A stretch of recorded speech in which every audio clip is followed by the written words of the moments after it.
Hi, I'm Caitlin, and this is Book Chats. And today I'm going to talk about the third debut book that I read in 2016, which is Sword and Verse. So the thing about Sword and Verse is that it has glimmers of interesting, but it's just largely bogged down for me personally in this quagmire of ordinary.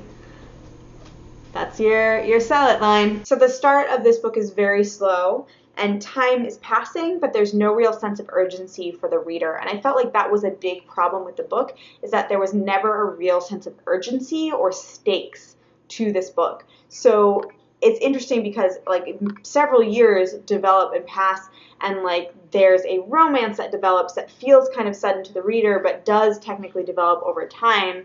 In the book, time does pass. You just don't necessarily see all of that time passing. But I think the whole time I was reading it, I was unaware of what the stakes really were and whether or not I was invested in these characters. And I just never felt like there was a real threat that was being made. What is interesting about this book is that it has kind of this really interesting way of talking about language and how written language specifically kind of develops or differs. So the premise is there's a society where, of course, there's the ruling class and the underclass of slaves that they've captured, and they have this mythology behind it that was actually kind of interesting, but it took a little bit to kind of get into and understand. None of the slaves are allowed to be able to read or write. And even amongst their own people, there's a normal commoner words that the lords use, and then there's super high words that only the king and the prince can use. And the main character is chosen to be the tutor, so she is a slave who actually gets to learn these. She gets to write them and practice them, but she's never allowed to use them outside of teaching the next generation of kings. There's some really interesting things said about kind of learning language and written language. So that was really interesting, and that was the only interesting element of this book.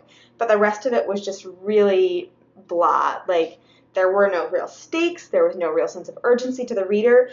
The ending was very Deus ex Deus. Not even Deus ex machina, Deus ex Deus. There was just magic and it's done. And it wasn't horrible. It was definitely not the worst debut that I've ever read, but it's the worst debut I've read thus far in 2016, and it was just kind of bland. That is the overall impression I have of this book in my mind, was that it was just very bland. I did think that the structuring it around writing was interesting, but it just kind of failed in the actual execution, and I would not recommend this book. I also need to note here that I read the majority of this book while I was out of town for a funeral, so I might have been emotionally repressed while I was reading it.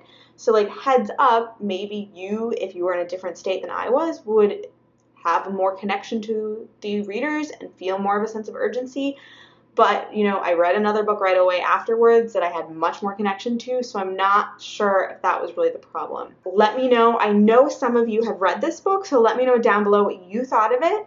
And if you haven't read this book, I would not necessarily recommend it, but let me know what debut you are going to read next. I'm really interested in what debuts people are picking up out there, and I'm always looking for new books to add to my debut read list. I know a bunch of you are doing this project with me, and even if you're not, you should be reading debuts anyway. So I will talk to you later. Bye.